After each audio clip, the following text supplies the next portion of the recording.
पहले तो thank you आप सबका यहाँ पे आने का, बिकॉज आप जब आते हैं तो इट शोज कि आप अपने लव्ड वन को कितना प्यार करते हैं और उसके लिए खुद में चेंज लाने के लिए आप तैयार हैं। Number one is this. Secondly, जो ऑनलाइन हमारे व्यूअर्स हैं उनके लिए भी एक्चुअली हमें ना बहुत क्वेश्चंस आते हैं, और कई बारी जब हम फैमिली की काउंसलिंग कर रहे होते हैं तो हमें ये पता लगता है even after 1 month into the treatment, even after 2 months into the treatment, कई बार ऐसा लगता है कि शायद हम बीमारी के बारे में समझा ही नहीं पाए।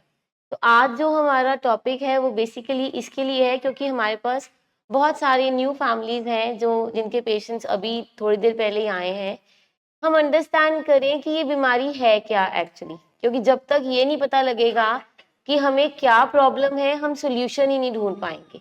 अगर मुझे नहीं पता होएगा कि मुझे प्रॉब्लम है तो मैं सोल्यूशन कैसे ढूंढूंगी। फॉर एग्जाम्पल, एक डायबिटिक पेशेंट कितने साल बाकी चीजें करता रहता है, सैर करता रहता है, जामुन खाता रहता है, करेले खाता रहता है, नीम खाता रहता है, तो वो दवाइयां नहीं लेता क्योंकि उसको अवेयरनेस ही नहीं होती, वो डिनाइल में होता है। उसको ये पता लग गया है कि शुगर है, पर आगे क्या करना है उसको साइंटिफिकली नहीं पता कि क्या करना है। वो एक डिनाइल में रहता है जब तक कि कोई बड़ा जख्म नहीं हो जाता बॉडी में या कोई और प्रॉब्लम नहीं हो जाती। इन द सेम वे बहुत सारे फैमिली मेंबर्स ये कहते हैं कि ठीक है, हमने आपको अपने लव्ड वन को 3 months के लिए दे दिया, अब आप इसको नवा नकोर करके हमें वापस कर दो। तो ये जो नवा नकोर करके वापस कर दो, उसके पीछे क्या प्रॉब्लम है, we need to understand this. बीमारी क्या है, कैसे अटैक करती है, इसका रंग रूप क्या है, क्यों हम बार बार कहते हैं कि हमारे लव्ड वन 20% में है। मैं बहुत सारे ना पेरेंट्स जो हैं, मैंने पिछली बार भी शायद डिस्कस किया था कि असी भी पीती सी, असी पीती सी असी छाड़ती, असी ते गए असी 100 खाती बाबे दी गुरुद्वारे तो बाद जिंदगी च कदे नहीं पीती। ਇਹ ਵੀ ਤੇ ਸਾਡੇ ਹੀ ਹੁੰਦਾ ਹੈ। ਤੁਸੀਂ ਜੀਨਸ ਦੀ ਗੱਲ ਕਰਦੇ ਹੋ ਤੇ जीन्स ਤੇ ਸਾਡੇ ਹੀ ਫਿਰ ਇਹ क्यों नहीं छड़ता पिया, ਇਹਦੇ ਕੋਲ क्यों नहीं छड़ी जा रही। तो आज हम आपके इन क्वेश्चंस का आंसर्स दे रहे हैं। तो लेट्स स्टार्ट।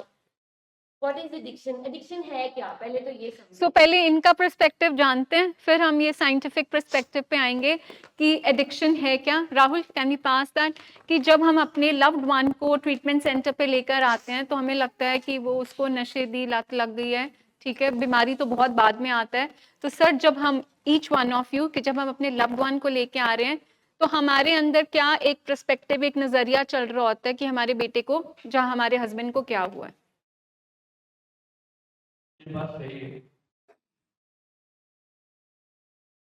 आपको आपको क्या लगता था जब तक उनको लेके नहीं आए थे, आपको क्या लगता था कि उनको क्या बीमारी है? आपको लगता था वो बीमार है, कि आपको बस लगता था ये पीता है और हमें तंग करने के लिए पीता है, या इसको बुरी लत लग गई है, या इसको आदत लग गई है, क्या लगता था? मेरी वजह से लगी। आपकी वजह से बिल्कुल नहीं लगी है, वो बीमार हो गया है। अब आप ये बोलो, आज मॉर्निंग मीटिंग में निधि मैम ने एक्सप्लेन किया था कि जीन्स में शुगर है, तो आगे उनके पापा को अगर शुगर होगी तो इसका मतलब उनके कारण ऐसा नहीं होता कि दादाजी के कारण पापा को शुगर होगी। नो, शुगर इसलिए हुई है क्योंकि हमें पता था कि हमारे जीन्स में है, पर हमने उस पर वर्क नहीं किया। टाइम रहते हुए हमने रोकथाम नहीं की, अपनी प्रिकॉशंस नहीं ली। तो आपने गिल्ट में नहीं लेके आना अपने आप को, ठीक है जी। Next, what do you think addiction क्या है? अपने पेशेंट को यहाँ लाने से पहले आपको क्या लगता है एडिक्शन क्या है? Ma'am tissues also. ਮੇਰੇ ਅਕੋਰਡਿੰਗਲੀ ਐਡਿਕਸ਼ਨ ਜਦੋਂ ਮੈਂ ਆਪਣੇ ਪੇਸ਼ੈਂਟ ਨੂੰ ਲੈ ਕੇ ਆਈ ਸੀ, ਮੈਨੂੰ ਇਹ ਲੱਗਦਾ ਸੀ ਕਿ ਮੇਰੇ ਜਿਹੜੇ ਹਸਬੈਂਡ ਨੇ ਉਹ ਇੱਕ ਡਿਫਰੈਂਟ ਨੇ, ਔਰ ਜਦੋਂ ਉਹ ਡਰਿੰਕ ਕਰਦੇ ਨੇ ਉਹ ਇੱਕ ਡਿਫਰੈਂਟ ਪਰਸਨੈਲਿਟੀ ਹੋ ਜਾਂਦੇ ਆ। ਮੈਨੂੰ ਇਹ ਨਹੀਂ ਪਤਾ ਸੀ ਉਹ ਡਿਜ਼ੀਜ਼ ਆ ਜਾਂ ਕੀ ਹੈਗਾ, ਬਟ ਮੈਨੂੰ ਇਹ ਪਤਾ ਸੀ ਕਿ ਮੇਰੇ ਹਸਬੈਂਡ ਦੇ 2 ਫਾਰਮ ਬਣ ਜਾਂਦੇ ਆ, ਜਿਹੜੇ ਵਿੱਚ ਇੱਕ ਮੇਰੇ ਹਸਬੈਂਡ ਆ ਓਰੀਜਨਲ ਵਾਲੇ, ਔਰ ਜਦੋਂ ਉਹ ਸੋਬਰ ਹੁੰਦੇ ਆ ਉਹ ਮੇਰੇ ਹਸਬੈਂਡ ਆ। ਜਦੋਂ ਡਰਿੰਕ ਕਰਦੇ ਆ ਮੈਂ ਉਸ ਇਨਸਾਨ ਨੂੰ ਨਹੀਂ ਜਾਣਦੀ। ਮੈਨੂੰ ਇਹ ਲੱਗਦਾ ਸੀ ਕਿ ਮੈਂ 2 ਇਨਸਾਨਾਂ ਦੇ ਨਾਲ ਰਹਿ ਰਹੀ ਹਾਂ। Very Right, true, very true. Same ਮੇਰੇ ਨਾਲ ਵੀ ਇਦਾਂ ਹੀ ਹੋਇਆ। ਜਦੋਂ ਕਿ ਬਾਹਰ ਇਹਨੂੰ ਮੈਂ ਲੈ ਕੇ ਗਈ ਹੈ ਨਾ, ਉਸ ਤੋਂ ਬਾਅਦ ਮੈਂ ਗਈ ਤੇ ਉਦੋਂ ਸੇਮ ਇਦਾਂ ਹੀ ਸੀ। ਜਦੋਂ ਪੀ ਲੈਂਦਾ ਸੀ ਜਾਂ ਕੁਝ ਕਰ ਲੈਂਦਾ ਸੀ ਤਾਂ ਉਦੋਂ ਉਹਨੂੰ ਕੁਝ ਨਹੀਂ ਸੀ ਪਤਾ ਲੱਗਦਾ, ਤੇ ਜਦੋਂ ਮਤਲਬ ਠੀਕ ਹੁੰਦਾ ਸੀ, ਠੀਕ ਸੀ, ਉਹ ਤੋਂ ਮਤਲਬ ਮੈਨੂੰ ਤੇ ਇਦਾਂ ਲੱਗਦਾ ਸੀ ਕਿ ਜਿੱਦਾਂ ਕਈ ਵਾਰੀ ਮੈਨੂੰ ਲੱਗਦਾ ਸੀ ਕਿ ਇਹ ਜਾਣ ਕੇ ਨਾਟਕ ਕਰਦਾ ਹੈ। ਵੀ ਐਵੇਂ ਹੀ ਕਰਦਾ ਪਿਆ, ਮਤਲਬ ਇਹਨੂੰ ਕੁਛ ਨਹੀਂ ਹੈਗਾ, ਜੇ ਕੁਛ ਨਹੀਂ ਕਰੇਗਾ ਤਾਂ ਠੀਕ ਹੈ। ਪਰ ਮੈਨੂੰ ਬਿਲਕੁਲ ਵੀ ਪਤਾ ਨਹੀਂ ਸੀ ਕਿ ਇਹ ਇੱਕ ਬਿਮਾਰੀ ਹੈ ਜਾਂ ਡਿਜ਼ੀਜ਼ ਹੈ, ਜਾਂ ਇਹਨੂੰ ਮੈਂ ਮਤਲਬ ਮੈਨੂੰ ਸਮਝ ਹੀ ਨਹੀਂ ਸੀ ਲੱਗਦੀ। ਤੇ ਮੈਂ ਇਸ ਕਰਕੇ ਇੱਥੇ ਲੈ ਕੇ ਆਈ ਕਿ ਇੱਥੇ ਆ ਕੇ ਉਹੀ ਜਿਵੇਂ ਤੁਹਾਡੀ ਗੱਲ ਕਿ ਨਵਾਂ ਨਕੋਰ ਹੋ ਜਾਏਗਾ ਉਸ ਤਰ੍ਹਾਂ ਮਤਲਬ ਮੈਨੂੰ ਕੁਝ ਪਤਾ ਨਹੀਂ ਸੀ। ਪਰ ਹੁਣ ਜਿੱਦਣ ਦਾ ਆਇਆ ਕਿ ਮੈਂ ਤੁਹਾਡੀ ਟੀਮ ਨੂੰ ਸਭ ਨੂੰ ਬਹੁਤ ਮਤਲਬ ਥੈਂਕ ਯੂ ਕਹਿੰਦੀ ਆ ਕਿ ਬਹੁਤ ਜ਼ਿਆਦਾ ਫਰਕ ਪਿਆ ਹੋਇਆ ਬੱਚੇ 'ਚ। Thank you. हाँ जी, आपको क्या लगता है जब आपका लव्ड वन नशे में था तो आपको क्या लग रहा था? एडिक्शन क्या होता है? मेरा बेटा है तो मैं ये सोचती हूँ लेकर आ हाँ मतलब ऐसे पीता है। घर में आता था तो माहौल सारा खराब हो जाता था। आपको तो लग रहा था कि एनवायरनमेंट के कारण जहाँ ये जाता है, जिन दोस्तों में जाता है उन्होंने लगा दी इसको, हाँ उसके जी। कारण पीता है। ठीक है, हाँ हाँ जी मैम। मैम चेंजेस, बट ये नहीं पहले पता था कुछ भी होता है, क्योंकि जब भी वो उनका एक तो एंगर एग्रेशन बहुत हाई पे चला जाता था जब ड्रिंक करते थे, और कुछ बात नहीं भी होती थी, तोड़ फोड़ करनी है, और अगर हमें कहना गुस्सा करना तो छोड़ दो, जब छोड़ देना तो बिल्कुल जैसे सच होते बिल्कुल आ जाते थे, बालों के बीच में जब बिल्कुल डिप्रेशन में चले जाना, बैठ जाना, आइसोलेट कर लेना अपने आप को, बात नहीं करते थे, फिर लाइट भी बंद कर दो बच्चों को, मतलब ऐसा लगता था कि कुछ तो प्रॉब्लम है इनके साथ, क्योंकि हमने देखा है कि कोई ड्रिंक करता है तो इतना तो नहीं होता, मतलब क्योंकि मेरे उधर मेरे खुद भी करते हैं उधर, तो ऐसा तो कभी उनके साथ नहीं होती, जब वो नहीं पीते तो वो ऐसे होते हैं, और जब वो पी लेते वो ऐसे हो जाते हैं, तो कोई ना प्रॉब्लम है इनके साथ, वो ड्रिंक के साथ रिलेटेड नहीं है। बट हाँ धीरे धीरे अब पता तो आपको ये लगता था इनके अंदर जब जाती है वो फिर एक बिहेवियर कर देती है अंदर, आपको बस इतना लगता था। और ये जो आपने बात करी है ना कि कुछ और भी पीते थे हमारे रिलेशन में, पर उनको ऐसे नहीं होता था, आज हमने यही एक्सप्लेन करना है। हाँ जी, आगे।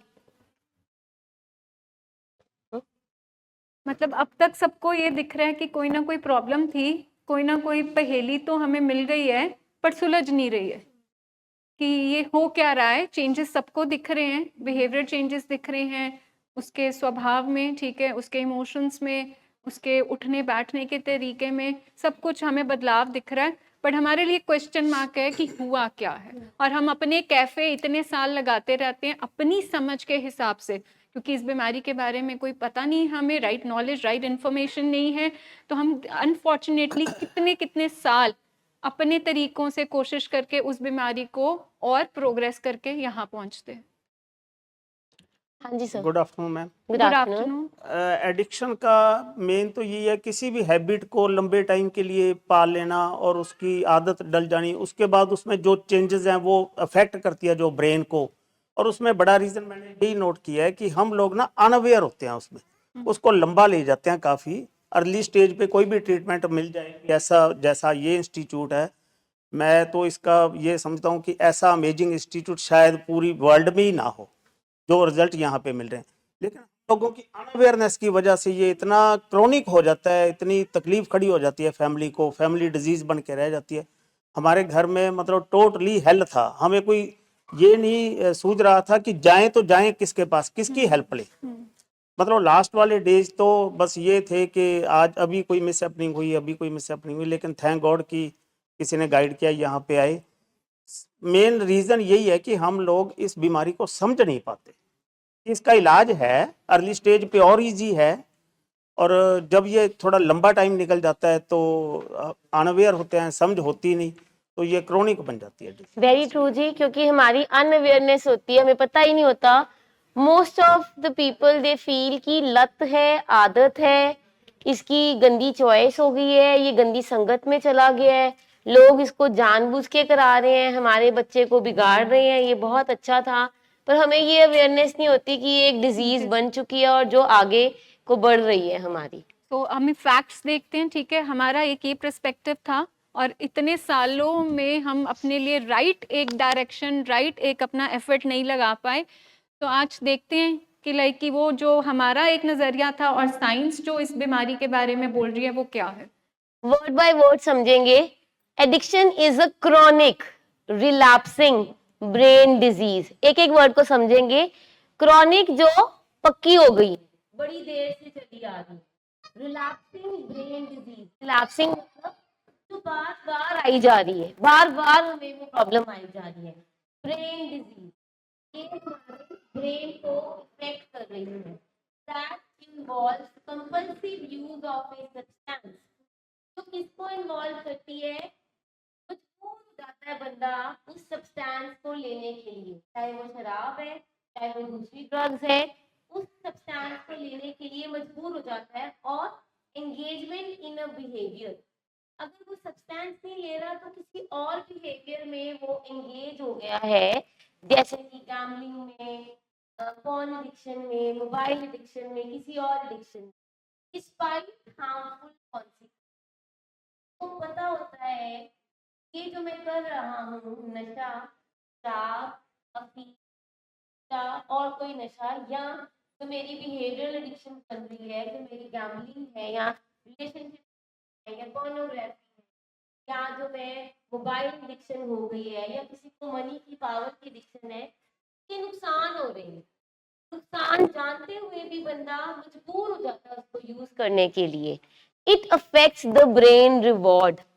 तो ब्रेन का रिवॉर्ड सिस्टम है, उसको ये अफेक्ट करता है, जिसकी वजह से motivation, memory and decision making, इन पे बहुत असर होता है। अब मोटिवेशन क्या है? मेरी चाह, मैं मोटिवेट ही नहीं हूँ छोड़ने के लिए, मेरे अंदर वो चाह ही नहीं आ रही कि मैं छोड़ सकूं, मेरे अंदर वो ज़ील ही नहीं आ रही, मेरी मेमोरी इम्पेयर्ड हो गई है, मुझे याद ही नहीं रहता। इंटॉक्सिकेटेड फेज में रात को मैंने क्या किया, अभी थोड़ी देर पहले एक फैमिली ने बताया, हमने पूछा आप क्यों लेके आए हो इनको, why you have brought him for treatment.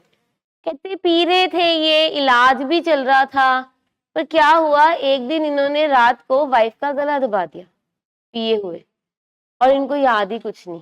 और गला दबाने के बाद वो इतनी तड़प रही थी, इतनी प्रॉब्लम में थी, हमने बड़ी मुश्किल से बचाया, और ये चुपचाप जाके फिर बाद में सो गया, और नेक्स्ट डे इसको याद ही कुछ नहीं है। तो वो इंटॉक्सिकेटेड स्टेट में हमारा ब्रेन हमसे क्या करा रहा है हमें पता ही नहीं है। अब बहुत सारे आपने सुना होगा, इन एडिक्शन, एल्कोहल पी है या कोई और एडिक्शन ली है, पास आउट हो जाते हैं, यूरिन बीच में पास हो जाता है, कईयों का स्टूल पास हो जाता है, कई बेड पे गिरे होते हैं, कई वॉमिट कर देते हैं, उनको याद ही नहीं होता अगले दिन।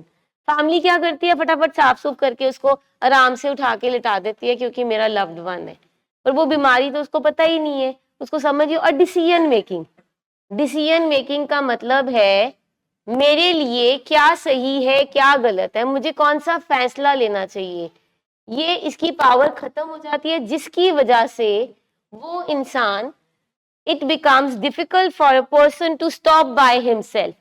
उस इंसान के लिए खुद ब खुद उस नशे को, उस बिहेवियर को, उस एडिक्शन को छोड़ना बहुत मुश्किल हो जाता है। तो I think I am very much clear कि सब कुछ पता हुआ है कि नुकसान हो रही है, ये भी पता है कि मेरे को प्रॉब्लम आ रही है, ये भी पता है मेरे मनी का, रिलेशनशिप का, हर चीज का नुकसान हो रहा है, और मेरी मेमोरी वर्क नहीं कर रही, मुझसे डिसीजन नहीं लिए जा रहे, अंदर मोटिवेशन कोई नहीं है, ज़ील कोई नहीं है, फिर भी वो मजबूर हो जाता है उस सब्सटेंस को लेने के लिए। अब जितने जितने हमारे लव्ड वंस ने आज तक आप सब पे कभी कोई हाथ उठाया है, या गुस्सा किया है, या वो चीखे हैं, या चिल्लाए हैं, या उन्होंने बदतमीजी करी है, आप मुझे बताओ अंदर से उनकी इंटेंशंस थी कभी ऐसा करने की? जब वो नशे में नहीं थे, कभी भी नहीं थी। वो सब्सटेंस जो अंदर गया है, that is intrusive substance, intrude किया, उसने दखल अंदाजी की है हमारे ब्रेन की न्यूरोकेमिस्ट्री में।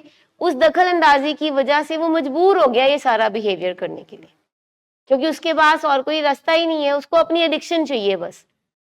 हमेशा डॉक्टर साहब कई बार ये बताते हैं कि एडिक्शन जो है ना, माँ दी थां ले लेंदी है। बच्चा पहले माँ नू बहुत प्यार करता है, सबसे ज्यादा क्लोज हर बच्चा अपनी माँ के होता है, तो जो नशा होता है वो माँ की जगह ले लेता है, माँ भी नहीं नजर आती, फिर ये एक ऑब्सेशन बन जाती है कि मुझे वो चाहिए। तो जब हम एडिक्शन की बात करते हैं, addiction is a disease. Disease का मतलब बीमारी, दिमागी बीमारी। सुनने में बड़ा दिल को धक्का लगता है कि ये दिमागी बीमारी, मेरा बेटा पागल हो गया है, क्योंकि हम एडिक्शन को लेबल कर देते हैं पागल के साथ। तो नंबर वन कि हमें जो अपना ये एक मतलब जो पर्सपेक्टिव है वो बदलना होगा कि जैसे बाकी बीमारी में कोई ना कोई बॉडी का हिस्सा अफेक्ट होता है, उसी तरह एडिक्शन की बीमारी में प्राइमरीली ब्रेन एंड देन उसके बाद लिवर या फिर आगे, क्योंकि सारी बॉडी तो आपस में इंटरकनेक्टेड है। तो एडिक्शन किसको सबसे पहले अफेक्ट करेगी? हमारे ब्रेन को, क्योंकि सिस्टम हाईजैक कहाँ पे होना है? नशा तो हमने मुंह से लिया, बट कौन सा हिस्सा बॉडी का अफेक्ट होगा? That is our brain. अब ब्रेन ये इंजन है, ये इंजन अगर अफेक्ट हो गया तो नेचुरली बिहेवियर, हमारे सोच, हमारे चीजों को प्रॉब्लम सॉल्व करने का, हमारी जजमेंट, हमारी जो याददाश्त है, ये इंजन ही गड़बड़ हो गया तो जिंदगी की गाड़ी आप सोचो कि कैसे ठीक चलेगी, क्योंकि फॉल्ट कहाँ पे आ गया? हमारे इंजन में आ गया। और हम हमेशा एडिक्शन में कहते हैं कि लाइक जो हम हमेशा एडिक्शन को एक्सप्लेन करते हैं कि ये बीमारी 4 सी से पहचानी जाती है। नंबर 1 लॉस ऑफ कंट्रोल, जहां पे हम आदत कहते हैं। आदत में क्या होता है? आदत एक रेगुलर बिहेवियर है, जो भी आप वो करते हो कि एडिक्शन शुरू होती है आदत से, पर आदत कहाँ बदल जाती है? इल्लत में, और इल्लत का बीमारी और बीमारी का इलाज होता है। तो जब हम कहते हैं एडिक्शन आदत है, आदतों में रेगुलर बिहेवियर होता है। एडिक्शन में यहाँ पे वर्ड लिखा था कंपल्सिव बिहेवियर, कंपल्शन, जब तक वो बिहेवियर नहीं करेगा उसे आराम नहीं मिलेगा। तो नंबर 1 कि उसका कंट्रोल खो गया है, उसे कंपल्सिवली वो बिहेवियर, वो एक्शन बार बार करना पड़ता है, उसके अंदर स्ट्रॉन्ग क्रेविंग्स आती है और जाती है कि ये करो। एंड चौथा हम कहते हैं कि उसका क्या हुआ? कॉन्सिक्वेंसेस, उसकी लाइफ में नुकसान हो रहे हैं बट उसका बस नहीं चल, हम पे नुकसान है, घर पे हेरा फेरी हो रही है, जारी है, बट उसका बस नहीं चल रहा। हार्मफुल कॉन्सिक्वेंस के बाद भी, नुकसान के बावजूद भी जब एक इंसान नहीं रुक पा रहा, इसका मतलब कहीं ना कहीं ब्रेन उसका इम्पेयर हो गया, ब्रेन की फंक्शनिंग कहीं ना कहीं तो खराब हो गई है, उसके अंदर वो ब्रेक ही नहीं लग पा रही जिससे वो अपनी लाइफ को ठीक कर ले, स्टॉप कर ले। इसको बोला गया कि इस बीमारी में सबसे जब डिसफंक्शनैलिटी आती है, कहाँ से आती है? क्योंकि वो इंसान लॉस ऑफ कंट्रोल का बटन उसका दब चुका है। आप समझते हो? बट वो क्या स्ट्रॉन्ग अंदर से आती है, आप प्यार से समझाते हो, देते हो, बट वो इंसान क्यों नहीं रुक पाता? यहाँ से गड़बड़ हो गई। मजे के लिए तो कर ही नहीं रहा नशा, मतलब टेस्ट था उसका इनिशियल था, वो तो निकल गया है। अब तो वो सिर्फ नशा अपने आप को नॉर्मल फील करने के लिए कर रहा है। सारा दिन काटूंगा, अगर मैंने ये किया नहीं तो मैं नॉर्मल कैसे फील करूंगा? तो एडिक्शन को सबसे पहले बार बार अपने आप को याद दिलाना है कि कुर्सियों पे बैठी हूँ, मैं अपने बेटे की आदत का इलाज नहीं करा रही, आदतों में नुकसान नहीं, आदतों में ब्रेन की केमिस्ट्री नहीं, आदतें आपकी लाइफ को कंफर्टेबल नहीं करती हैं। यहाँ तो लाइफ मल्टी अनमैनेजेबल हो गई, डिसफंक्शनल हो गई, यहाँ तो ब्रेन इन्वॉल्व है। तो हमने ये चीज़ बार बार अपने आप को याद दिलानी है, मैं अपने लव्ड वन की बीमारी का इलाज करा रही हूँ, मेरा हस्बैंड या मेरा बेटा और उसकी बीमारी डिफरेंट है।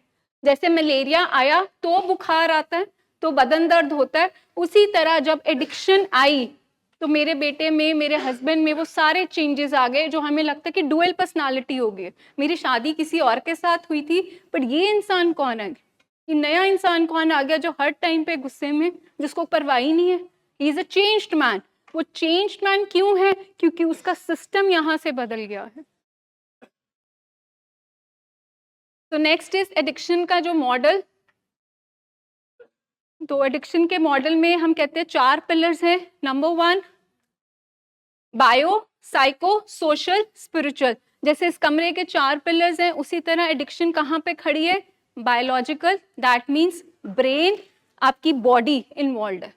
बॉडी में मतलब आपके जीन्स भी इन्वॉल्व है, आपकी ब्रेन की न्यूरोकेमिस्ट्री भी इन्वॉल्व है, आपका बॉडी कैसे उस नशे को प्रोसेस करता है, मेटाबोलाइज करता है। So that is a biological component. कि इस बीमारी में पहला पिलर जो होगा, जो अफेक्ट होता है, वो है बायोलॉजिकल। क्योंकि इस बीमारी में बॉडी इन्वॉल्व है एंड बॉडी का ही हिस्सा है your brain, your liver, your genes, ये कहाँ पे है? आपकी बॉडी में। सेकेंड पिलर इज साइकोलॉजिकल, जिसको हम कहते हैं psycho. Psycho means related to mind. Brain आपका हार्डवेयर, सॉफ्टवेयर क्या है? माइंड भी इन्वॉल्व है। और माइंड का काम क्या है? आपकी सोचें, आप कैसे महसूस करते हो, और फिर आपका बिहेवियर, जो हमने लास्ट टाइम किया था, थॉट, फीलिंग एंड बिहेवियर, वो हमारा साइकोलॉजिकल कंपोनेंट है कि ये बीमारी में ब्रेन अफेक्ट तो होगा ही होगा, उसके साथ सॉफ्टवेयर, जो विंडोज है अंदर, जो फाइलें हैं, वो भी करप्ट होगी, उसके सोचने, महसूस करने का और उसका स्वभाव भी, तीनों चीजें अफेक्ट होगी। और साइकोलॉजिकल कंपोनेंट में हम ये भी देखते हैं कि उस इंसान की मेंटल हेल्थ कैसे थी, बचपन में उसके साथ कोई लाइफ इवेंट्स ऐसे हुए, ट्रॉमा हो सकता है, अब्यूज हो सकता है, बचपन में ही वो शुरू से एंशियस रहता हो, जहाँ दलेरी, रिस्क टेकिंग बिहेवियर्स, हर चीज में उसको बिल्कुल नोबल्टी चाहिए, टिका नहीं आता। सो दैट मीन्स ये भी साइकोलॉजिकल फैक्टर्स हैं जो इस बीमारी को बढ़ाएंगे। And the next is social. Social means रिश्ते। ये बीमारी आपके सोशल कंपोनेंट को, तीसरा पिलर जिसको हम कहते हैं कि रिश्ते, हो, चाहे बाहर के हो, चाहे ऑफिस में हो, चाहे सोसाइटी में हो, चाहे मामा ताए सबके साथ हो, उस चीज को भी अफेक्ट करेगी। आप देखते हो एक इंसान बीमार होता है, 25 लोग इनडायरेक्टली उसके साथ, उसकी सोच में क्या बनेगा, ठीक होगा कि नहीं होगा, परेशान हो जाते हैं। इस बीमारी में सोशल कंपोनेंट। एंड देन उसके बाद हमारा है स्पिरिचुअल कंपोनेंट। स्पिरिचुअल कंपोनेंट का मतलब कि उस इंसान की लाइफ में कोई मीनिंग नहीं रहता, पर्पस नहीं रहता, बट डिस्कनेक्टेड वर्टिकली उस परमात्मा के साथ, देन हॉरिजॉन्टली अपने आसपास के लोगों के साथ, बिल्कुल अंदर से कहते हैं ना स्पिरिचुअल कंपोनेंट में, इस बारे में बोलते हैं कि हम अपने खुदा आप हैं, अपनी मर्जी करेंगे हम किसी, इसको बोलते हैं हमारी की स्पिरिचुअल मेलेडी, कि वो स्पिरिचुअली भी बीमार हो गया, जैसे डिससैटिस्फाइड है, किसी के साथ कनेक्ट नहीं कर सकता, अंदर से बस एक रेस्टलेस सोल, बेचैन, मतलब आत्मा, कि वो उसकी रूह है तो अपने अंदर कोई शांति महसूस समझ ही नहीं आ रहा, क्योंकि उनको चला कौन रहा है? उनकी बीमारी। लाइफ का कोई गोल, कोई पर्पस, सब खत्म हो। तो ये बीमारी का मॉडल है कि जब ये बीमारी आएगी, शरीर, आपका माइंड, आपके रिश्ते और आपका ट्रू जो मीनिंग था लाइफ का, सारी की सारी चीजें अफेक्ट होंगी। जिस बीमारी को हम आदत कह रहे थे, वो बीमारी देखो कितनी पावरफुल, कितनी बड़ी है कि सब कुछ साथ ले जाती है। इसमें हम डायरेक्टली देखें, जैसे मैम ने बोला कि जब वो पीते थे तो मेरे हस्बैंड डिफरेंट थे, जब वो नहीं पीते थे तो डिफरेंट थे। तो 4 चीजें जो हमें नजर आ रही हैं, फिजिकल, हमें पता लग रहा है हमारे लव्ड वन की फिजिकल हेल्थ डिटीरियरेट हो रही है। फिजिकल मतलब उसका शरीर दुबला पतला हो रहा है, उसको वॉमिट्स आ रही हैं, उसको विड्रॉल्स आ रहे हैं, क्या कुछ हो रहा है, प्लस उसका मेंटल हेल्थ भी इफेक्टेड है। ब्रेन, जीन्स तो हमारे आए हैं, हमारा मेंटल हेल्थ इफेक्टेड है। बहुत बार कहते हैं कि drug induced behaviour, drug induced साइकोसिस। वैसे उसको कभी ऐसी प्रॉब्लम नहीं थी, उसने कभी शक वहम नहीं किया, कभी भागा दौड़ी नहीं की, कभी कुछ नहीं किया, लेकिन जब उसने नशा किया उसका बिहेवियर ही चेंज हो गया। अब जब ड्रग इंड्यूस्ड साइकोसिस आ गया तो खुद से कनेक्शन भी टूट गया, जिसको हम स्पिरिचुअल कहते हैं, एंड कनेक्शन, सोशल कनेक्शन भी टूट गया। हमारे पास कई पेशेंट्स ऐसे आते हैं जो कहते हैं ये तो मेरे माँ बाप नहीं है, ये तो कोई और है, ये पता नहीं कौन मुझे लेके आ गए, पता नहीं। अभी भी हमारे पास एक पेशेंट एडमिटेड है जो ये कहता है मेरे पेरेंट्स ही नहीं है, ये पता नहीं कौन है। इतना कनेक्शन खत्म हो जाता है जब हमें इतनी सारी चीजें दिख रही हैं, हमें दिख रहा है फिजिकली वो डाउन जा रहा है, हमें पता लग रहा है कि साइकोलॉजिकली उसकी थॉट्स ही चेंज हो गई हैं, और हमें लग रहा है कि उसका सोशल कनेक्शन अपनी फैमिली के साथ खत्म हो गया, स्पिरिचुअली मतलब खुद के साथ कनेक्शन खत्म हो गया, उसके अपने आसपास का ही नहीं पता लग रहा, उसको यही नहीं पता मैं कौन हूँ, मुझे क्या करना है लाइफ में। इसके बावजूद वो नशा कंटिन्यू करेगा। तो दिस शोज कि कितनी पावरफुल है हमारी डिजीज, कितनी ज़्यादा पावरफुल है कि सब कुछ उसको तो पता ही नहीं चल रहा, वो उस वर्ल्ड में चला गया है, उस दुनिया में चला गया है जिसमें उसको सिर्फ अपना नशा दिख रहा है, उसको कोई फर्क नहीं पड़ता माँ रो रही है, वाइफ रो रही है, बच्चा रो रहा है, फादर डांट रहे हैं या फादर भी रो रहे हैं, कुछ नहीं पता। उसका कनेक्शन टोटली लॉस्ट हो गया सबके साथ। अब उस कनेक्शन को हमने रीबिल्ड करना होता है, जिसको टाइम चाहिए, एकदम से नहीं होता, जिसको टाइम चाहिए, जिसके लिए हमें आपकी सपोर्ट चाहिए। Coming to the next is characteristic of the disease. fatal if untreated. Primary means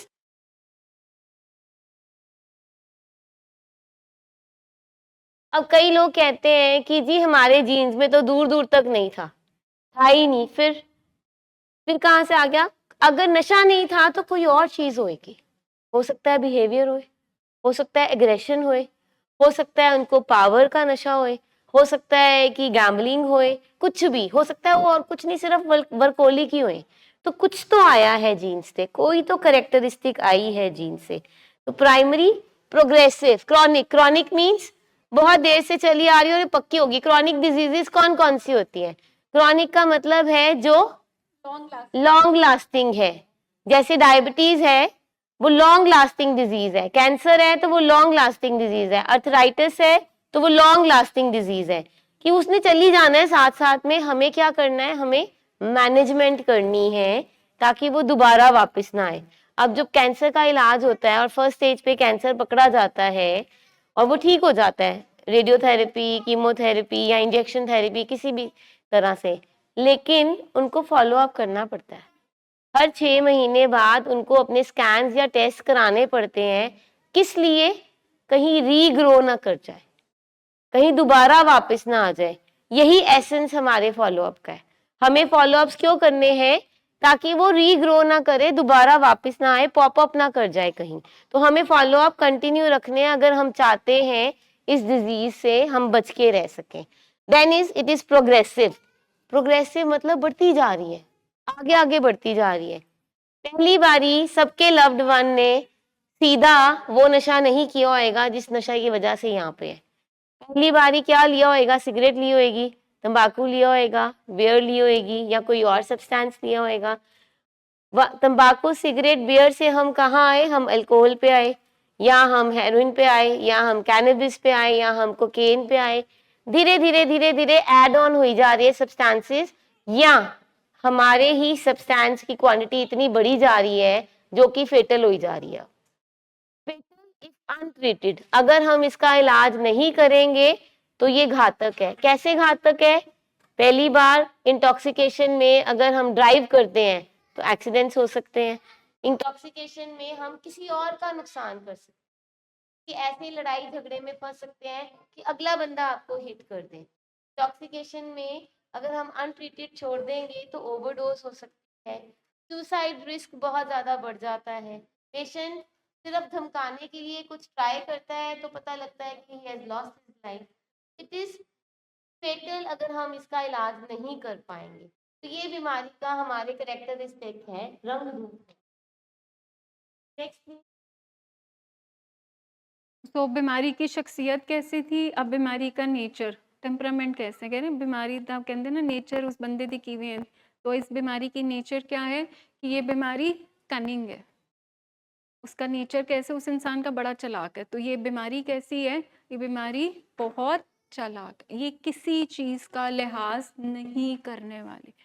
आप किस पोजीशन पे हो, किस अथॉरिटी में हो, आप फैमिली में अकेले हो, आपके 2 बच्चे हैं, बीमारी हैज़ नो मर्सी। ये बीमारी इतनी कु क्रूअल है, इतनी कु चालाक है, और इतनी चालाकी से सिर्फ और सिर्फ आपके अंदर एक सोच लेकर आती है। बीमारी देखो कहीं बाहर से नहीं आ रही, कोई बैक्टीरिया नहीं है, कोई वायरस नहीं है, कोई बाहर से फंगल इन्फेक्शन नहीं हुई। बीमारी कहाँ पे है? इतनी चालाक है कि अपने अंदर से एक सोच लेकर आती है दैट यू कैन ट्राई। मतलब इतनी चालाकी से आपके अंदर एक सोच उसने डालनी है। एक हमारा पेशेंट इतना सुंदर अपने ट्रैक पे चल रहा होता है रिकवरी के, देन बीमारी एक जाल बुनती है, वो ट्रैप बुनती है, और वो ट्रैप में क्या होता है कि अभी तो तुम ठीक हो, यू कैन कंट्रोल, तुम कंट्रोल कर सकते हो, तुम कभी कभार ले सकते हो। तुम्हारे टेस्ट ठीक हैं, इतनी चालाकी से सिर्फ एक सोच आती है और उसका बैक गियर लगना शुरू हो जाता है। और जो 4 कदम उसने अपनी रिकवरी के आगे बढ़ाए होते हैं वो एक सोच से ही बैक गियर में, और हमारा रिलैप्स। This is nature.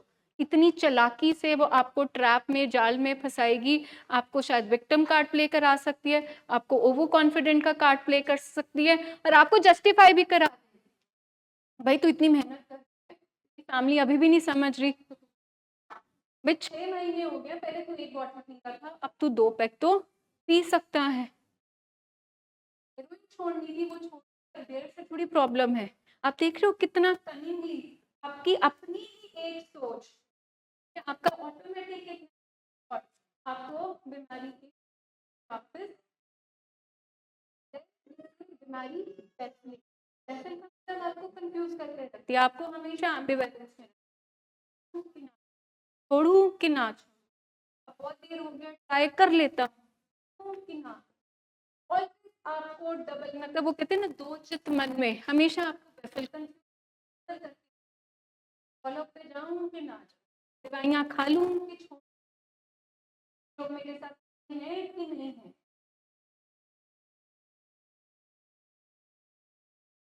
जो फैमिली आपकी अपनी बीमारी चलाती आपको बेफिल कंफ्यूज करके रखती है। लोगों को लगता है कि नहीं, वो दो आदमी है और मेरी फैमिली थर्ड पर्सन है। अगर आज भी अगर आप उनको देखो तो कहाँ पे रुझान होता है, प्यारों के यहाँ, और घर पे वो 4 लोगों के साथ नहीं रहते। देखो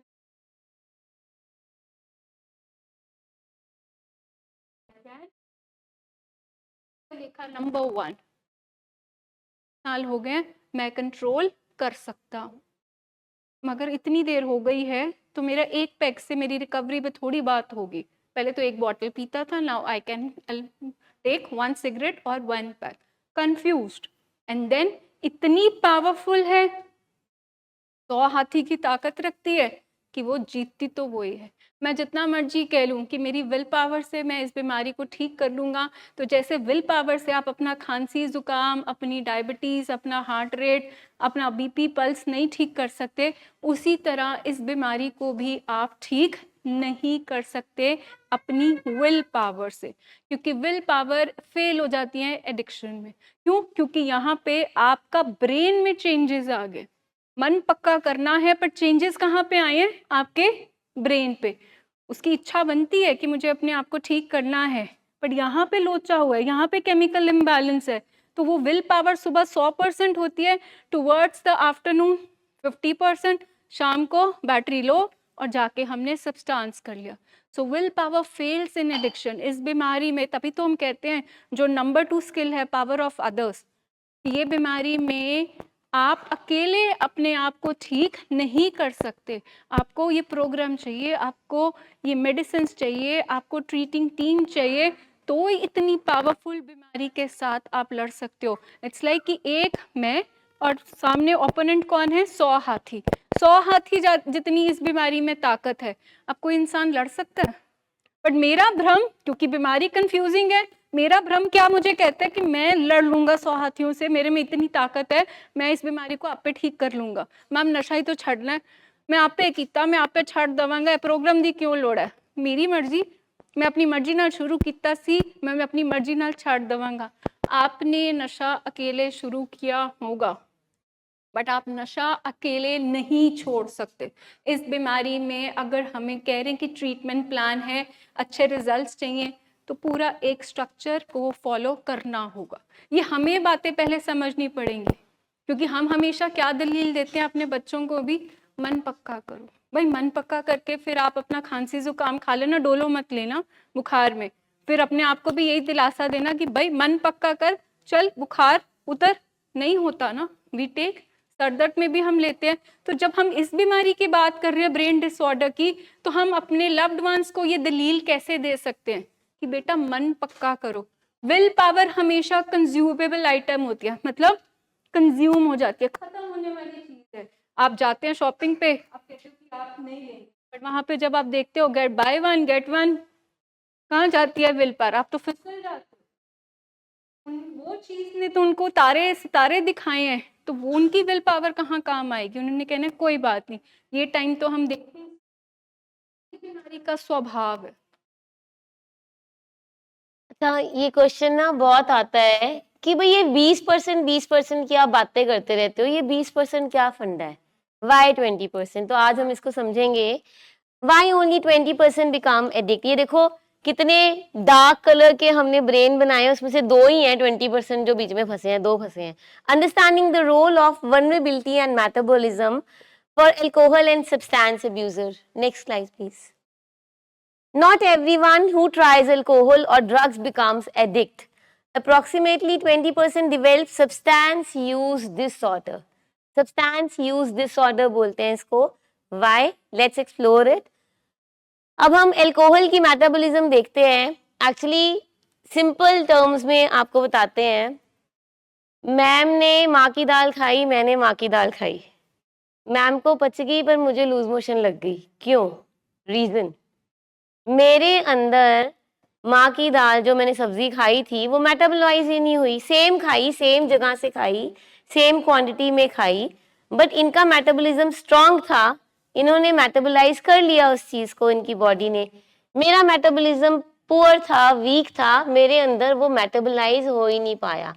हम सबके अंदर कुछ एंजाइम्स होते हैं बॉडी में जो कि वॉट एवर वी ईट और ड्रिंक या जो हम अपनी बॉडी में डालते हैं वो मेटाबोलाइज होके जाता है और फिर वो हमारे यूरिन या स्टूल से एक्सक्रीट हो जाता है। अब we have an number of examples. हमारे एक मैम है जिनको डोलो पैरासिटामोल सूट नहीं करती। What do you mean by suit नहीं करती? वो जैसे ही डोलो खाते हैं उनको रिएक्शन हो जाता है। अब देखो बुखार में उनको हम डोलो ही नहीं दे सकते, इतनी इंपॉर्टेंट मेडिसिन है paracetamol. I know one of my friend जो मशरूम नहीं खा सकते, मशरूम खाते तो एलर्जी हो जाती है। यू मस्ट हैव हर्ड, सबने सुना होगा इसको खाने वाले इस सब्सटेंस से एलर्जी है, तो ये वाली दवाइयों से एलर्जी है, तो ये वाला एंटीबायोटिक सूट नहीं करता। ਅਸੀਂ ਪੰਜਾਬੀ ਚ ਇਹਨੂੰ ਕਹਿੰਦੇ ਉਹ ਚੀਜ਼ ਉਹਨੂੰ ਲੜਦੀ ਹੈ, ਫਿਰ ਉਹਨੂੰ ਲੜਦੀ ਹੈ मतलब ਉਹਨੂੰ ਪਚਦੀ ਨਹੀਂ ਉਹ ਵਾਲੀ ਚੀਜ਼, ਉਹਦਾ रिएक्शन आता है। हमारे लव्ड वंस को शराब और नशा लड़ रहा होता है, पच नहीं रहा होता, still they are using it. अब देखो कितनी आयरनी है, कितनी मजबूरी है। एक बंदा जिसको पता है कि मुझे ये वाली मेडिसिन सूट नहीं करती और वो मेडिसिन खा ले और उसके बाद उसकी बॉडी पे इतने रैशेज हो जाएं और वो कितनी पेन में रहता है और कितने कितने दिन वो रैशेज रहते हैं, एमरजेंसी बन जाती है, नियर टू डेथ एक्सपीरियंस हो जाता है। हमें इंजेक्शंस लगाने पड़ते हैं उसकी वो एलर्जी को ठीक करने के लिए। But a person who knows कि मुझे ये नहीं पच रही है, मैनू शराब लड़ती है, मैनू नशा लड़ता है, मैनू नहीं पचता, even then that person is taking it. थोड़ा साइंटिफिकली समझाने की कोशिश कर रहे हैं इसको और सिंप्लीफाई करते हैं। आपने सुना होगा व्हीट एलर्जी, लोग ग्लूटेन फ्री खाते हैं, ठीक है। आपने देखा होगा मिल्क एलर्जी, मतलब वो लैक्टोस एलर्जी, दूध के प्रोडक्ट्स बंद हो जाते हैं, आपने सुना होगा, ठीक है। इसका मतलब प्रॉब्लम अन्न में है, व्हीट में है, कि प्रॉब्लम उस बॉडी में है? व्हीट तो हम सब खा रहे हैं, ठीक है, बट उस इंसान को ग्लूटेन फ्री देना पड़ता है क्योंकि अन्न उसके अंदर जाके एलर्जिक रिएक्शन मेटाबोलाइज ठीक से नहीं हो पा रहा। दूध दही हम सब ले रहे हैं बट वो इंसान नहीं ले सकता। इसका मतलब हर किसी की बॉडी है, प्रॉब्लम सब्सटेंस में है कि नहीं है वो सेकेंडरी थिंग है, ठीक है। अन्न में प्रॉब्लम नहीं है तो इसका मतलब कि कुछ लोगों की बॉडी उस चीज को लेके रिएक्ट करती है। जैसे व्हीट एलर्जी है, मिल्क एलर्जी है, उसी तरह जो ये 20% वाले लोग हैं, जब इनके अंदर सब्सटेंस जाता है, चाहे अल्कोहल हो चाहे ड्रग्स हो, इनकी बॉडी डिफरेंट वे में उस चीज को प्रोसेस करती है। तो प्रॉब्लम अन्न में नहीं है, प्रॉब्लम अल्कोहल में नहीं है, प्रॉब्लम क्या है? उस इंसान की बॉडी में है। प्रॉब्लम मेरे लव्ड वन की बॉडी में है क्योंकि वहां पे मेटाबोलाइज उसका जो बॉडी उसको ब्रेक डाउन कर रही है जिस तरह से, वो नॉर्मल वे नहीं है, वहां पे रिएक्शन शुरू हो जाता है, एलर्जिक रिएक्शन शुरू हो जाता है। अब ये जो हम कहते हैं ये जो 20% वाले लोग हैं, का शरीर उस सब्सटेंस के साथ लगता था कि शराब और नशा लड़ता है, 20% वालों का शरीर एलर्जिक रिएक्शन जैसे थप्पड़ पड़ जाते हैं लोग, कई ये स्प्रिंग बड़ी छींकें शुरू हो जाती है, इसका मतलब जो ये होती है एनवायरनमेंट लोगों को नहीं करती और छींकें सुबह ही उठते शुरू हो जाती है, ठीक है। तो दैट मीन्स दैट इंसान को क्या एलर्जिक रिएक्शन में। उसी तरह दूसरा इंसान जिसने ए बी, मिस्टर ए ने भी, मिस्टर बी ने भी, ए बिल्कुल ठीक है और बी के अंदर शरीर का रिएक्शन शुरू हुआ और उनकी खारिश क्या है, मोर एंड वो रुक ही नहीं रहे। अब जैसे उसकी खारिश नहीं रुक रही, छींकें नहीं रुक रही, और जो मिस्टर बी है उन्होंने शराब शुरू की, उनकी खारिश क्या करिए, और ला और ला और। तो हम ये अंडरस्टैंड करेंगे ये मेटाबोलाइज सिस्टम है क्या।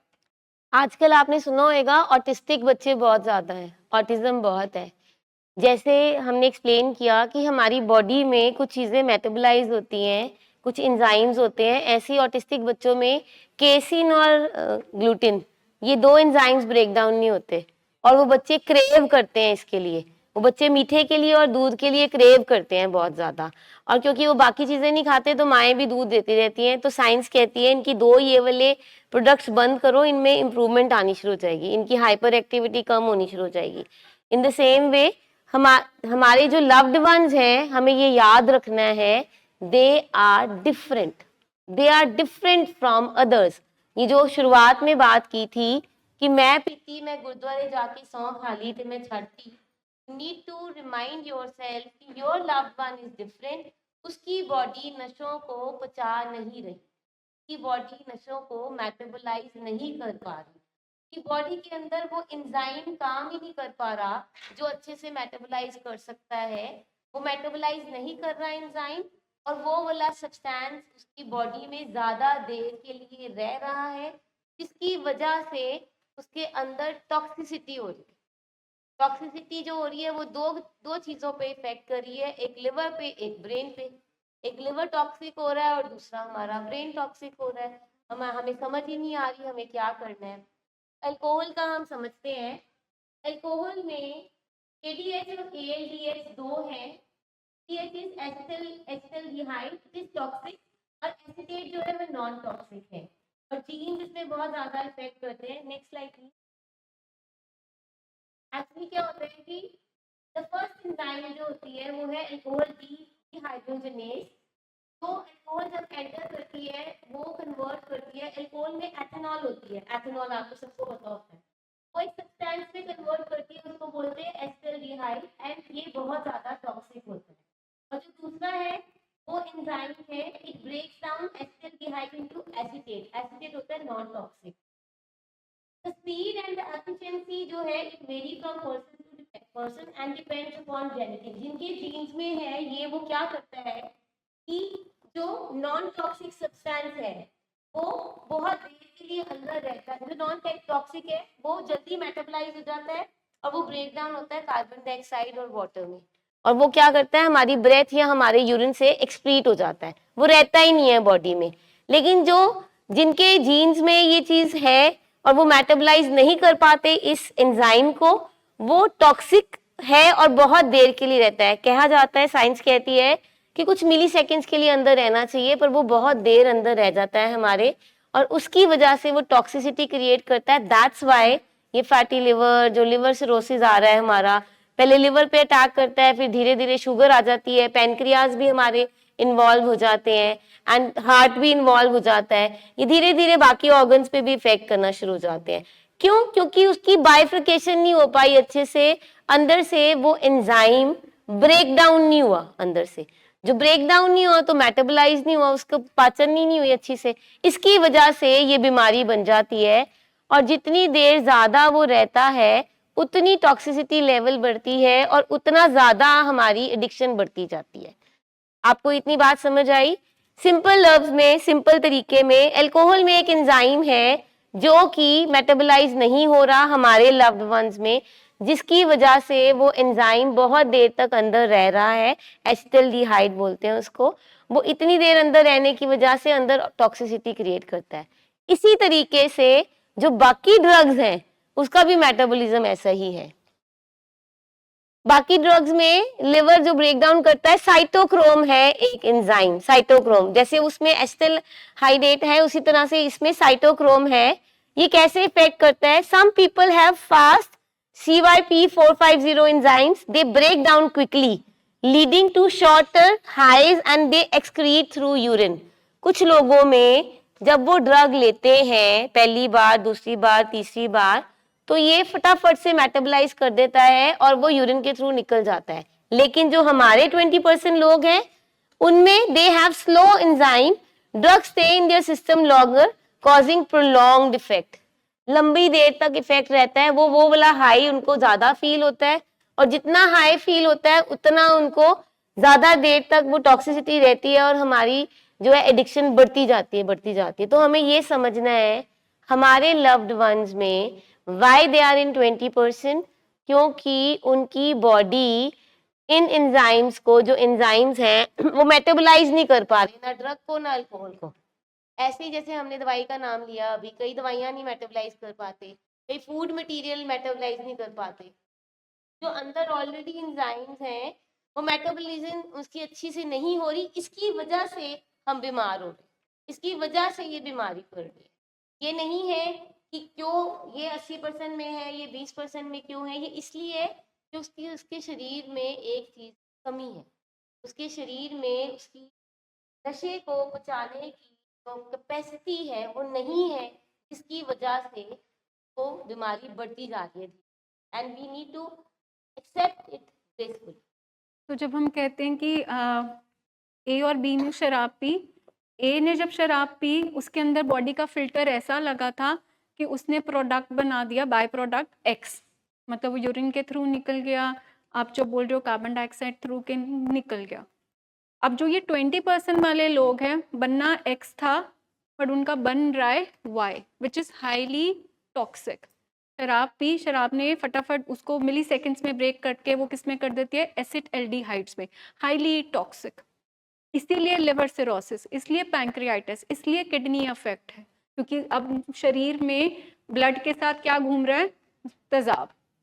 ठीक है, अब ये फटाफट बॉडी एक दूसरा एंजाइम पैदा करती है जो ये हाईली टॉक्सिक को लेस टॉक्सिक में कन्वर्ट कर देती है, जो होता है एसीटेट.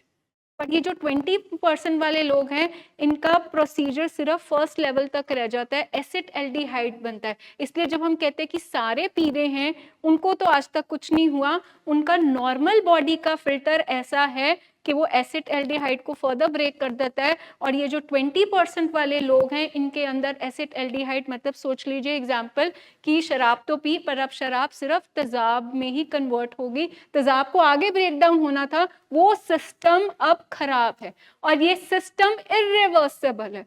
ये जो मेटाबॉलिक एरर आया है ये इरिवर्सिबल है, अभी तक ऐसा कोई ट्रीटमेंट नहीं है.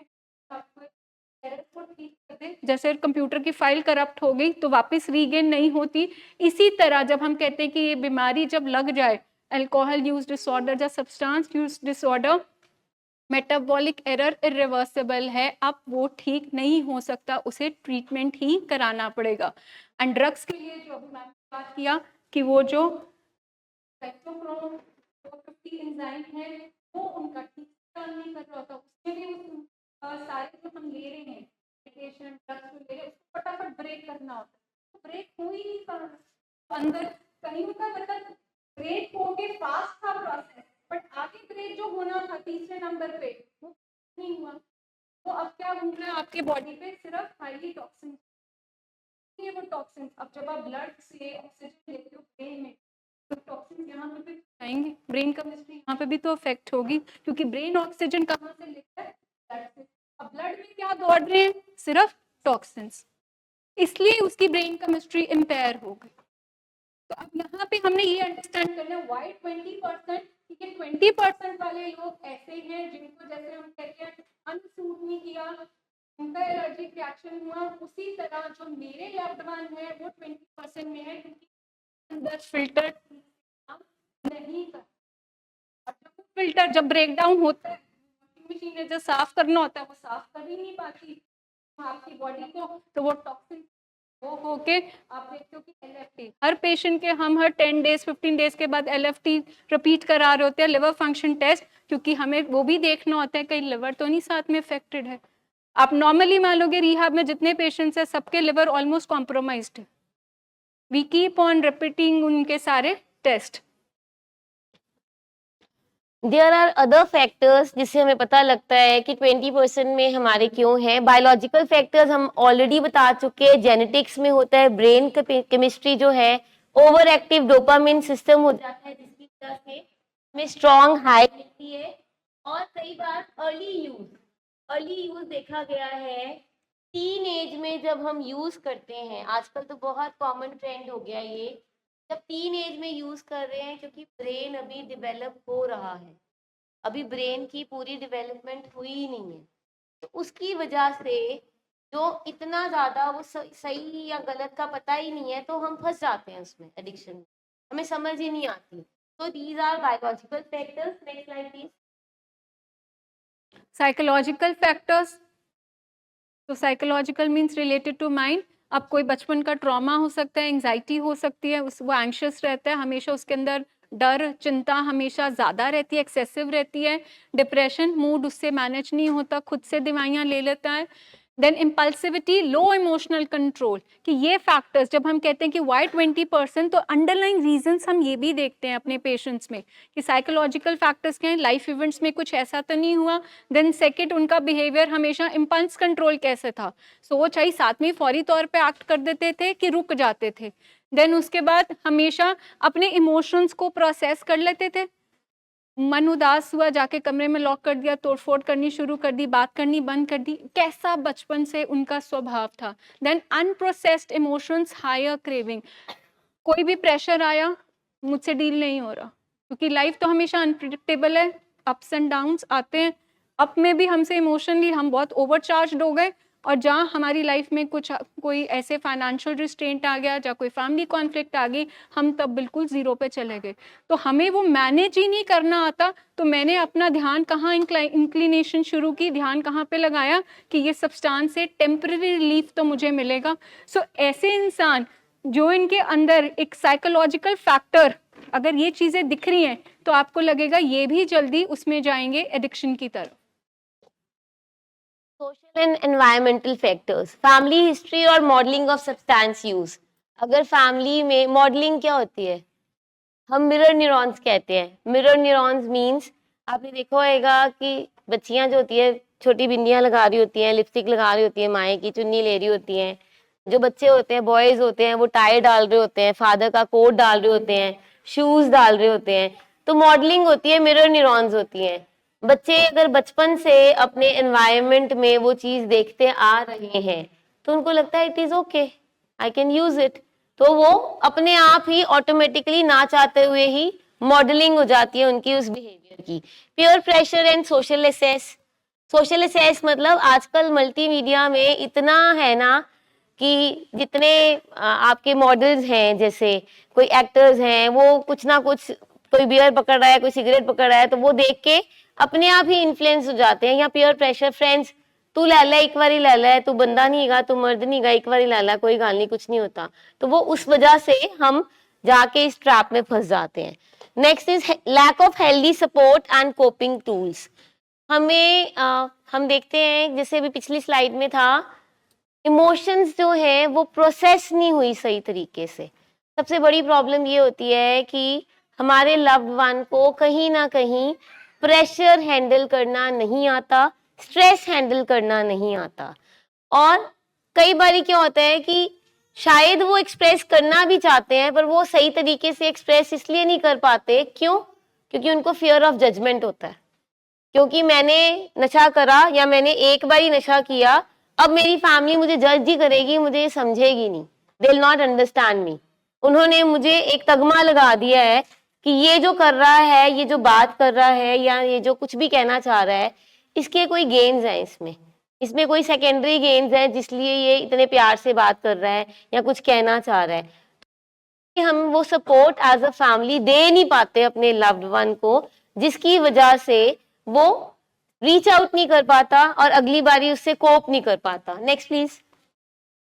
तो behavioural triggers, repetitive use, tolerance, dependence. तो यूज से हम मिस यूज में आए, और मिस यूज से हम अब्यूज़ के चक्कर में हम एडिक्शन में आ गए। हमने एक बार ट्राई किया, फिर वो साइकिल चला, हमें अच्छा लगा, हमने रिपीट किया उसको, रिपीट करने से नेक्स्ट साइकिल क्या है, कि हमारा बॉडी को पहले जो एक सिगरेट से मज़ा आता था अब उसको डब्बी लेनी पड़ती है, दैट इज़ योर टॉलरेंस की कैपेसिटी बढ़ चुकी है, एंड देन उसके बाद डिपेंडेंसी, ये लूप ऐसे शुरू हो जाता है। शुरू किया हमने मतलब दोस्तों में, ठीक है, use, misuse and then abuse. जितने भी हम यहाँ पे पहुँचते हैं यहाँ पे यूज़ और मिसयूज़ से आगे वाली स्टेज में कि हम अब्यूज़ के चक्कर में पड़ गए होते हैं। And then rituals and emotional attachment to using, rituals and emotional मतलब हमने उसको एक रिचुअल, जैसे हम पाठ पूजा एक हमारा रिचुअल होता है, उसी तरह सुबह उठ के सिगरेट पीना, सुबह उठ के वो अपना कोई गोली पत्ती खाना, ठीक है, वो हमारा एक रूटीन का हिस्सा बन गया। लाइफ हैज़ बिकम उसके ऊपर ही अब डिपेंडेंट कि आंख खुलते ही फर्स्ट थिंग जो फर्स्ट थॉट मेरे दिमाग में आती है, मैं अपना ढूंढना शुरू कर देता हूँ, मेरा लाइटर कहाँ पे है, मेरा सामान कहाँ पे है। उस तरह से एक डेली बेसिस पे ये एक रूटीन का टास्क बन जाता है। And then false belief, I can control it any time. जब हम एडिक्शन में हमने बात की थी कि बीमारी कनिंग है, बेफलिंग है, तो पावरफुल है, उसमें एक वर्ड और था कि बीमारी सेल्फ डिसेप्टिव, खुद को ही झूठ इंसान बोल रहा होता है कि मैं कंट्रोल कर सकता हूँ। तो ये ट्रिगर, हम अपने आप को रोज स्टेटमेंट देते हैं कि मैंने एक ही बार तो करना है, मैंने कौन सा एडिक्ट बढ़ जाना है, आज ही तो करनी है, फिर तो मैं छोड़ ही दूंगा। एंड दिस, ये जो स्टेटमेंट है डिसेप्शन, खुद को झूठ बोलना, खुद से चीट करना, ये उसकी बीमारी को एस्केलेट करती है। क्योंकि ये 10 साल हमने यही किया, अपने आप को एक ये डिसेप्टिव स्टेटमेंट दी है कि भाई मैं कंट्रोल कर सकता हूँ इस चीज को। Why only 20%? Not about willpower, it's about vulnerability, mix of biology, psychological and environment. Some drink occasionally, others spiral into addiction due to internal pain and external support gaps. आपको बता दिया है, इसमें विल पावर बिल्कुल काम नहीं करती है, इसमें स्किल सीखने पड़ते हैं, अपनी ही अंदर कोई पेन होती है। इट इज सेड कि हमारे लव्ड वंस की कहीं ना कहीं कुछ पेन रही है, वो पेन कोई भी हो सकती है, लाइफ में कोई चाइल्डहुड ट्रॉमा हो सकता है, या ड्यूरिंग जो हमारी ज़िंदगी चल रही है उसमें कोई पेन, कोई ट्रॉमा हो सकता है, जिसकी वजह से वो ट्रिगर हो जाता है और वो बार बार इस लूप में फंसता रहता है और उसको निकल नहीं पाता। एंड एक्सप्रेसिबिलिटी बहुत कम होती है, एक्सप्रेशन ही नहीं होता, वो अपनी पेन को एक्सप्रेस ही नहीं कर पाते हैं। अगेन फियर ऑफ जजमेंट के कारण कि मेरे को तो इन्होंने नशा वाला ही कहना और कुछ कहना ही नहीं है। तो इस वजह से हम बार बार इसी लूप में फंसते रहते हैं और हम इसमें से निकल ही नहीं पाते कभी भी। Next please. Message for this meeting: addiction is not a choice, but recovery is.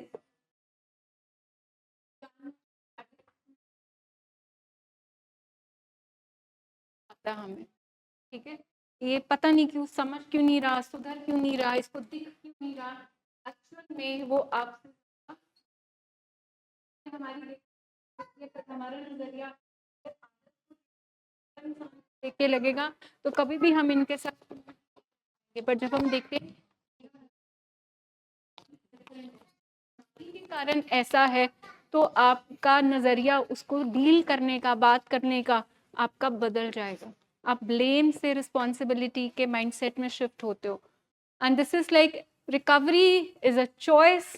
बिल्कुल एडिक्शन चॉइस नहीं थी क्योंकि डिसीजन आपका था लेना, बट शरीर में जाके उसने कैसे मेटाबोलाइज होना था वो आपके हाथ में नहीं था।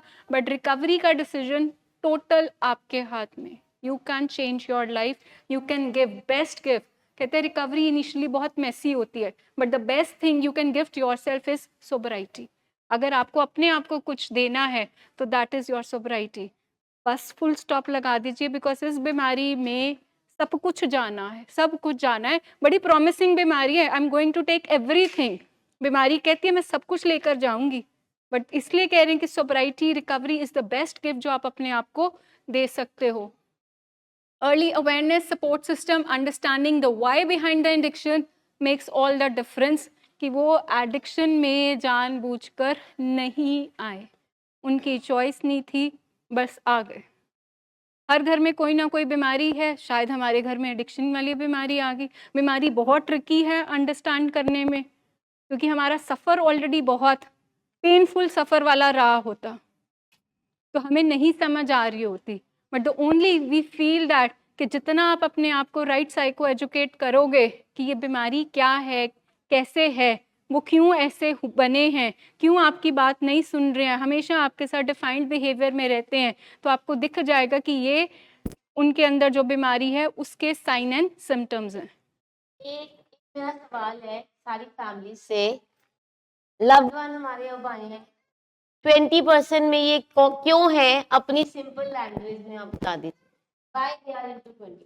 कोई भी, so that they can also understand why they are in 20%. And आपने समझा है सारा प्रोसेस, आपने सब कुछ सुना है, 20% में क्यों है हमारे लव्ड वंस, क्या ऐसी खास प्रॉब्लम है जिसकी वजह से ये 20% में। हाँ जी, कौन बताएगा।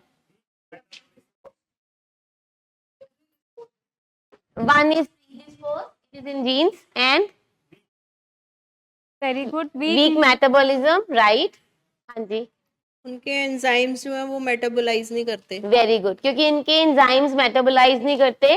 Very nice, thank you. Take away message यही है कि अंदर जो एंजाइम्स हैं वो मेटाबोलाइज नहीं कर पा रहे। अल्कोहल के केस में कौन सा है मेन कल्प्रिट, एसिटिल्डिहाइड, और ड्रग्स में क्रिप्टोक्रोन, साइटोक्रोम ड्रग्स में है जो कि मेटाबोलाइज नहीं करता। जिनके अंदर अच्छे से मेटाबोलाइज हो जाता है वो यूरिन के थ्रू एक्सक्रीट कर जाता है आराम से, और अंदर टॉक्सिन्स नहीं बनते। और जिनके नहीं अच्छे से मेटाबोलाइज जो होता है, देर लगा के करता है, वो टॉक्सिन्स क्रिएट करता है, और इसी वजह से ओवरडोज होती है, इसी वजह से टॉक्सिसिटी होती है, इसी वजह से हम इंटॉक्सिकेटेड फेज में रहते हैं। और दोनों चीजों में ऐसे होता है, अल्कोहल के केस में भी और अदर ड्रग्स के केस में भी। और सिंपल एग्जांपल है इसकी, जैसे आपने कोई मेडिसिन ली, कोई एंटीबायोटिक ली, कोई खाने वाली चीज ली, वीट ली या दूध लिया, जिससे एक बंदे को एलर्जी है, उसके अंदर वो मेटाबोलाइज नहीं हो रहा, दूसरे को उससे एलर्जी नहीं है, वो उसको इंजॉय कर सकता है, वो उसको ले सकता है, उसको कोई प्रॉब्लम नहीं आती। इसीलिए हमारे लव्ड वंस जो हैं वो 20% में है, उनके अंदर वो एंजाइम जो है मेटाबोलाइज नहीं कर पा रहा। किसी का कोई सवाल जी।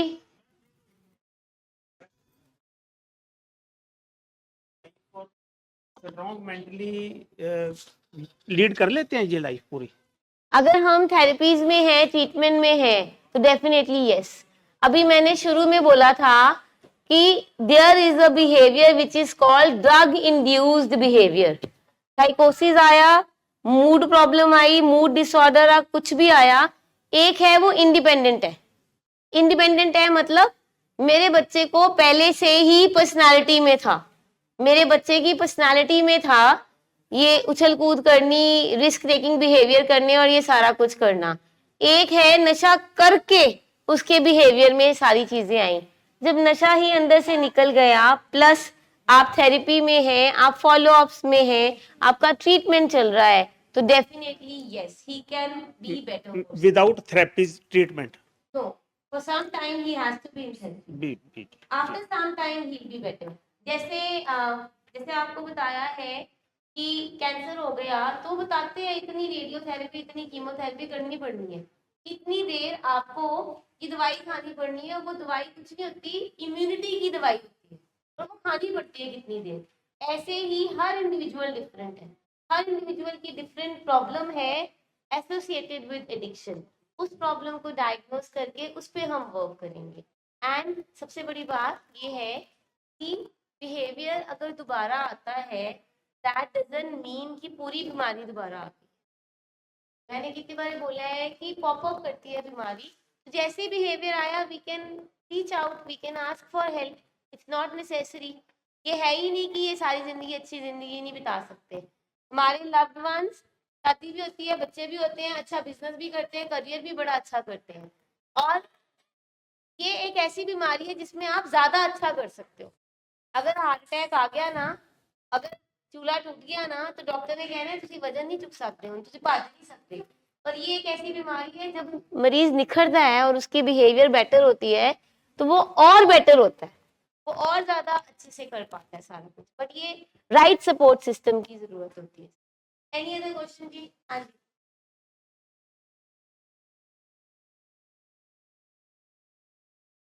सेड अबाउट 20% कि ये मेटाबोलाइज नहीं होते एंजाइम्स की वजह से, तो जिन केसेस में 80% में मेटाबोलाइज हो जाते हैं उनका प्रोग्रेसिव रेट क्या रहता मैम ये देखा गया है कि जो 80% वाले लोग होते हैं ना, कई बार वो लेते हैं, थोड़ी देर लेते हैं, फिर वो गायब हो जाते हैं। गायब हो जाते कि मतलब है फिर वो सारी जिंदगी नहीं लेते रहते, वो छोड़ देते हैं अपने आप ही, खुद ब खुद ही थोड़ी देर बाद। कुछ अगर वो ले रहे हैं, थोड़ी अमाउंट में ले रहे हैं और मेटाबोलाइज हो रहा है, तो उनकी हमने देखना होता है उनकी फंक्शनिंग कैसी है, उनकी लाइफ में क्या क्या चेंजेस आ रही हैं। अगर तो उनकी लाइफ में भी प्रॉब्लम्स आनी शुरू हो गई हैं, दैट मीन्स अब उनकी बॉडी नहीं मेटाबोलाइज कर रही।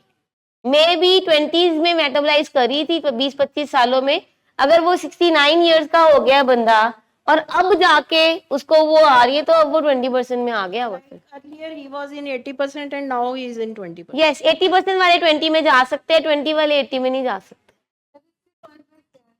मतलब आप जब आपका हार्मफुल यूज होता है, हार्मफुल यूज से आप डिपेंडेंट यूज आ सकते हो, डिपेंडेंसी सिंड्रोम में आ सकते हो, उल्टा नहीं हो सकता। Once you are in 20% sorted, अब बैक देन नहीं, वो आगे जा सकते हैं, ये लोग पीछे जा सकते हैं,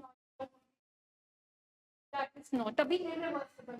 So it means it is progressive whether it is 80% or 20%. Some It people is can progressive. become, और कई लोग जो मतलब हैवी ड्रिंकर्स होते हैं for the rest of the life, वो हैवी ड्रिंकिंग करते हैं, but one spot of life की अगर कोई ऐसी कंडीशन आती है कि उनको छोड़ना पड़े, तो वो छोड़ देते हैं। उनके लिए इतना लंबा चौड़ा ट्रीटमेंट ये जो स्टार्टिंग हुई थी, और लास्ट टाइम भी हमें किसी फैमिली ने बोला था कि मैंने इतने साल पी, लेकिन मैं गुरुद्वारे के साथ जुड़ गया, मैं परमात्मा के साथ जुड़ गया, मैंने एक बार ही जाके वहां पे 100 खाई और मैंने छोड़ दी, तो वो 80% में है। फिर अगर उन्होंने पी पर उसने अंदर मेटाबोलाइज कर लिया, हार्मफुल कॉन्सिक्वेंसेस नहीं दिए, so he had the capacity to leave it. हम जब एडिक्शन की बात कर रहे हैं और 20% की बात कर रहे हैं, उसमें ये बार बार एम्फसाइज कर रहे हैं कि इनकी कैपेसिटी अकेले अपने आप छोड़ने की नहीं है। They need a support, they need medicine, they need treatment, they need therapy. So basically 4 categories: no users, moderate users, heavy users, then real users. हम ट्रीटमेंट रियल यूजर्स का कर रहे हैं, रियल ड्रिंकर्स का कर रहे हैं, जिनके अंदर डिपेंडेंसी पूरी क्लियर कट दिख रही है। तो दैट जो पीछे वाला सेक्शन है वो आपको हैवी यूजर्स में दिख सकता है, which are prone to coming in 20%, but they can stop. अपनी लाइफ में कोई इंस्टेंस आता है, they can stop by themself. But जो 20% वाले हैं, इनकी तो लिस्ट ऑफ कॉन्सिक्वेंसेस बड़ी लंबी होती है, जिसमें नेगेटिव कॉन्सिक्वेंसेस, नुकसान की लिस्ट ज़्यादा है, बट वो रुक नहीं पा रहे, इसलिए उनको हम क्लियर कट बोलते हैं कि अब इनके अंदर बीमारी है, this has turn into disorder. और उनकी नुकसान की जो लिस्ट है ना, वो कहीं जल्दी आनी शुरू हो जाती है। जो आपने सवाल किया, we are having the patient अभी हमारे पास, उनकी एज 69 है, और मैं कल उनकी फैमिली से बात कर रही थी, तो उनकी वाइफ ने कहा पिछले 4 साल तक मुझे ये बीमारी नहीं लग रही। पिछले 4 साल तक he was drinking, he was taking, 2 दिन बाद 3 दिन बाद ही वाज टेकिंग, कई बार दोपहर को भी पी लेते थे, फंक्शन में भी पी लेते थे, मुझे नहीं कुछ प्रॉब्लम लगती थी। मुझे प्रॉब्लम तब लगी जब इन्होंने गिरना शुरू कर दिया। मुझे प्रॉब्लम तब लगी जब इनके एक्सीडेंट्स होने शुरू हो गए। मुझे प्रॉब्लम तब लगी जब ये जा रहे थे और इनके पास इतना कैश था और उनको पता ही नहीं था कि मेरे साथ क्या हो रहा है, तो वो इंटॉक्सिकेटेड स्टेट आ गई। अब मेटाबॉलिज्म नहीं होगा, वैसे मेटाबॉलिज्म पहले भी नहीं होता था उनका, पर फैमिली को अवेयरनेस नहीं थी। तो हमने उनकी पूरी हिस्ट्री ली है ओवर 40 इयर्स में, उनका मेटाबॉलिज्म पहले भी नहीं था। और ये हम कितनी बार कह चुके हैं कि all are late for the treatment, क्योंकि हमें दिख रही होती है, मैम ने बोला हमें बिहेवियर्स दिख रहे होते हैं, पर हम भी कहीं ना कहीं इग्नोर कर जाते हैं, इसलिए हम लेट हो जाते हैं। आप सब अपने लव्ड वन को इसीलिए लेके आए हो क्योंकि लाइफ अनमैनेजेबल हो रही थी। जो लाइफ में बिहेवियर्स आ रहे थे, अगर वो बिहेवियर ना आते, लाइफ मैनेजेबल होती, हमारे सारे लव्ड वन फुली फंक्शनल होते। सिंपल सी बात है, सवेरे उठते ही ਤੁਹਾਨੂੰ ਖਿੜੇ ਮੱਥੇ ਮਿਲਦੇ, ਤੁਹਾਨੂੰ ਆਦਰ ਸਤਿਕਾਰ ਕਰਦੇ, ਕੋਈ ਘਰ ਦੇ ਵਿੱਚ ਕਲੇਸ਼ ਨਾ ਹੁੰਦਾ, ਕੋਈ ਫਿਕਰ ਨਾ ਹੁੰਦੀ, अपना काम करते और जाके रात ਨੂੰ थोड़ी जी पींदे या थोड़ा जा नशा करते, तो ਤੁਹਾਨੂੰ कभी लोड़ ही नहीं पैनी सी लैके आने दी। हम लेके ही इसलिए आए हैं क्योंकि life has become unmanageable and we are powerless in front of this disease.